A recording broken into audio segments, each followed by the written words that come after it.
동그랗게 사라져 있으면 약효가 있다는 증거입니다. Halo kawan tentang film, selamat datang di Tentang Film.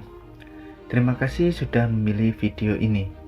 Kali ini saya akan membawakan film drakor yang berjudul Time Sleep Dr. Jin.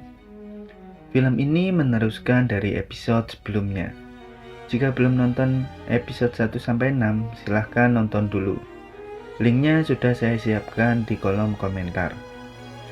Film ini menceritakan tentang seorang dokter yang datang ke masa Joseon. Sebelumnya saya mengingatkan kalau konten ini mengandung spoiler. Oke, tanpa berlama-lama lagi langsung saja ke filmnya.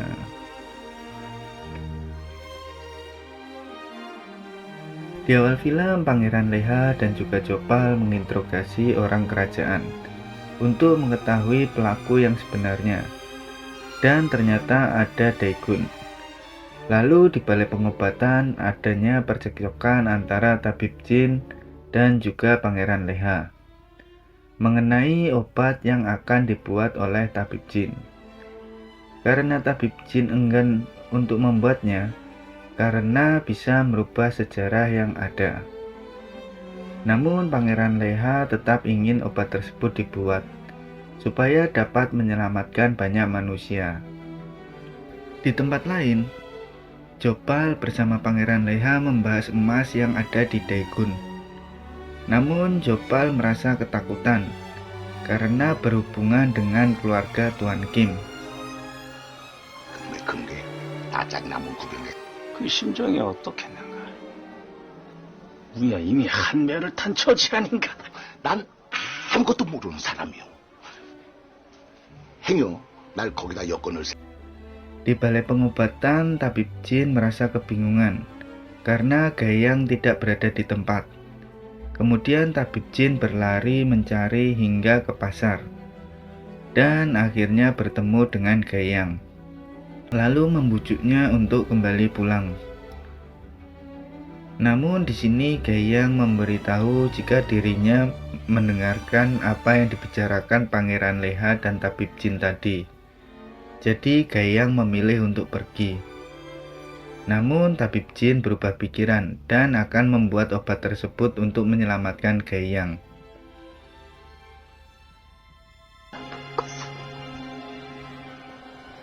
마음에 취해 살아본 것은 하루 아니라 한 달, 1년.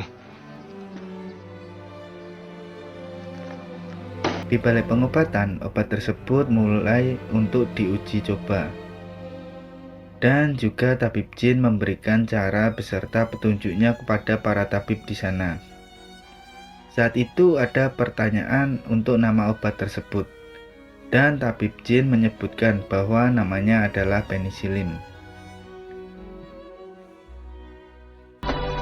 아랫물만 따로 받아 소독한. 이걸 먹으면 병증이 다 낫.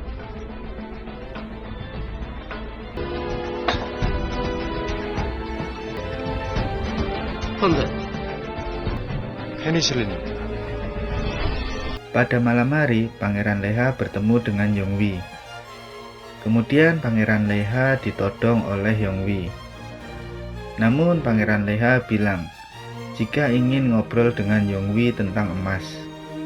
Kemudian mereka pun mengobrol dan Yongwi menjelaskan tentang emas tersebut. 자네가 오매불망 바라던 바 아닌가? 겨우 그뿐입니까? 정령 그 전사시켜 나으리가 얻는 것은 무엇이오? 그놈들의 두 눈을 피눈물 나는 것. Di kediaman Tuan Kim sangat marah kepada Daegun karena emas dan Kisaeng. Lalu Tuan Kim menyuruh untuk membuang emas tersebut karena dapat membahayakan klan keluarga Kim. 이거 쓰도록 해라. 예, 겠다.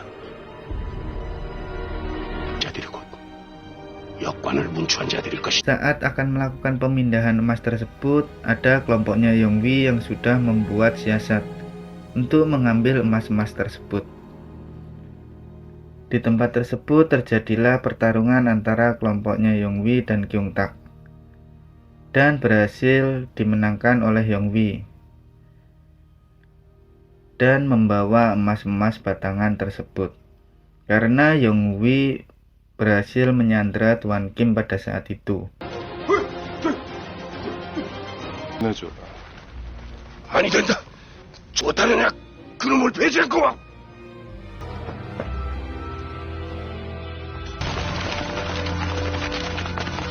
Kemudian para pengawal Tuan Kim pun berlari untuk mengejar kelompoknya Yonghui.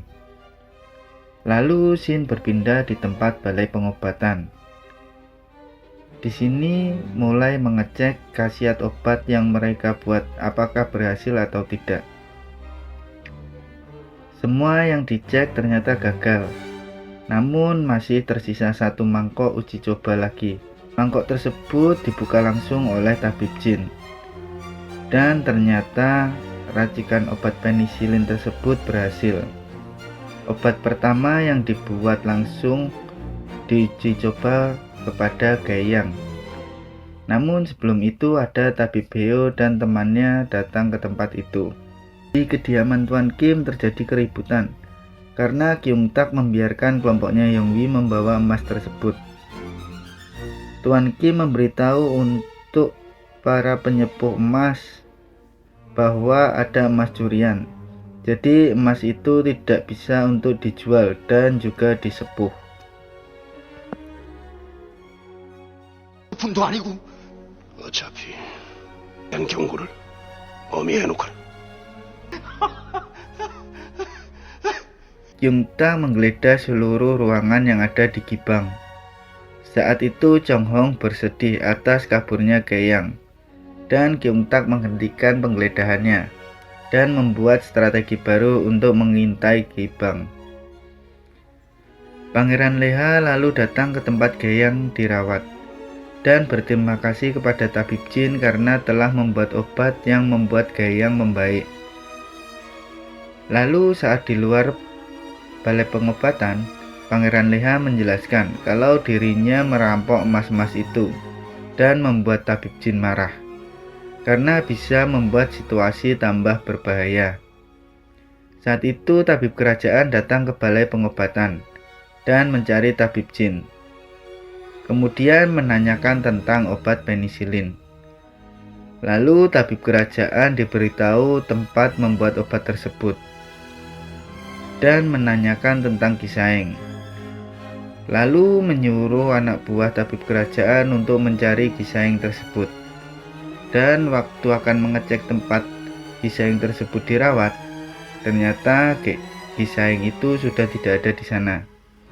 Padahal tabib Beo sudah sangat ketakutan, yang ternyata Kisaeng tersebut sudah dibawa pergi oleh Pangeran Leha dan juga Yongre.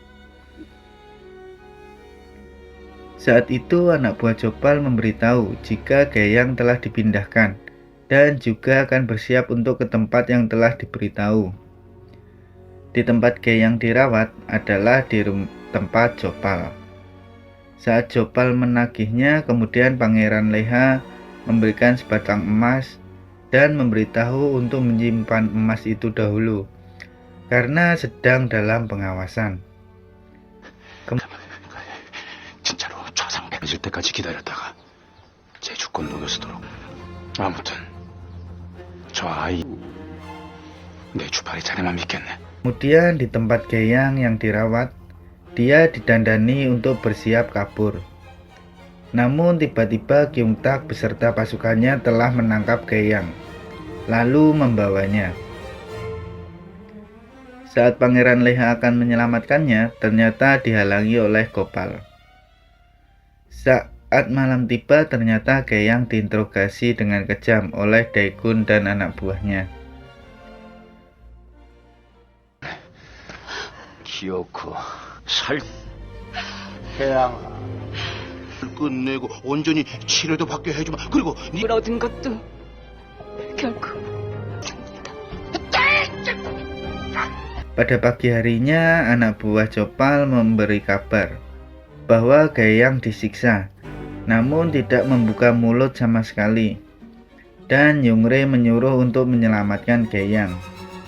Kemudian Yongre datang ke tempat Kyung Tak dan menego tentang Gaiyang. Yungre tidak ingin mengeluarkannya, namun hanya ingin merawat hingga sembuh. Namun tidak diperbolehkan oleh Kyungtak. Kemudian Yungre pun bersimpuh di depan Kyungtak untuk memohon dan membuat perjanjian jika dirinya tidak akan kembali ke balai pengobatan itu lagi. Hal ini yang membuat Kyungtak memperbolehkannya, tapi hanya malam hari saja.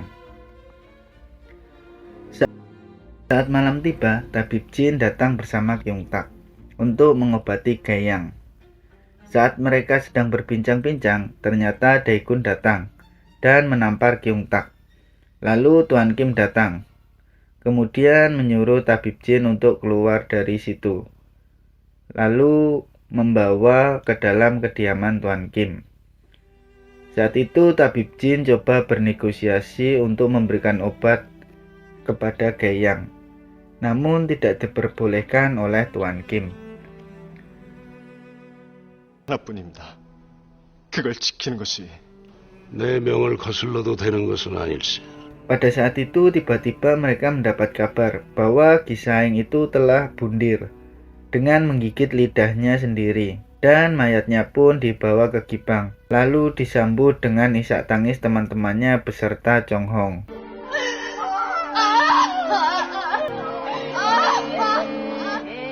Saat upacara pemakaman ternyata diarak dan semua orang melihat itu.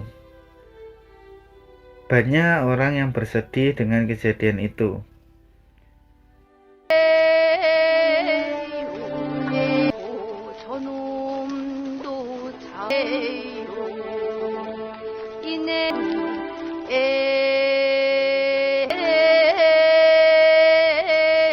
Saat malam tiba, Chong Hong ditemani tabib jin untuk meminum-minum. Dan Chong Hong sangat bersedih sehingga meminum terlalu banyak. Lalu menjelaskan tentang kerja para Gisaeng. Setelah itu tabib jin meminta undur diri untuk pulang. Namun Chong Hong membahas jika ada dunia lain dan dirinya menjadi wanita biasa. Setelah itu tabib jin teringat perkataan dari Mina yang sama seperti itu. Lalu tabib jin menanyakan arti perkataan Chong Hong. Namun Chong Hong tidak menjawab apa yang ditanyakan oleh tabib jin. Hal itu membuat tabib jin bersedih dan kemudian keluar dari tempat itu. Di tempat kediaman Tuan Kim, datanglah Kyungtak dan menjamu Kyungtak karena telah berhasil dalam misinya. Lalu Kyungtak dinasihati serta memberi hadiah yang sangat diinginkan oleh Kyungtak. Kemudian Kyungtak meminta izin untuk bisa menikahi Yongre. Di balai pengobatan, semua ribut untuk meminta obat yang diciptakan oleh tabib jin. Saat itu Pangeran Leha datang ke balai pengobatan, lalu menawarkan tabib jin untuk menyembuhkan orang kenalan dari Pangeran Leha. Pangeran Leha menyuruh tabib jin untuk datang ke kediaman pasien tersebut, karena pasien tersebut adalah seorang bangsawan. Lalu Shin berpindah di rumah Yongre. Di sini Kyungtak memberitahu jika akan segera menikahi Yongre. Ibu Yongre yang mendengarnya pun sangat senang sekali. Lalu di tempat kediaman kenalannya Pangeran Leha, tabib Heo mengeceknya dari luar rumah dan tidak diperbolehkan untuk memegang tubuhnya secara langsung, karena aturannya yang boleh melakukan pengobatan dengan kontak fisik hanya tabib kerajaan saja. Saat itu hanya tabib jin yang diperbolehkan masuk untuk menemui pasien dan mengecek kondisi pasien secara langsung. Pasien tersebut memberitahu bahwa ada benjolan yang ada di lehernya. Saat tabib jin mengeceknya, dan penyakitnya hanyalah tumor jinak yang dapat disembuhkan dengan cara pembedahan, lalu mengangkat tumor tersebut. Saat itu tabib jin menjelaskan bahwa tumor tersebut akan hilang jika sudah diangkat. 예, 몇 번 있는 곳에 크고 흉하게 바깥 출입도 못하고 했다는 것도 잊어버렸을 거예요. 싶네.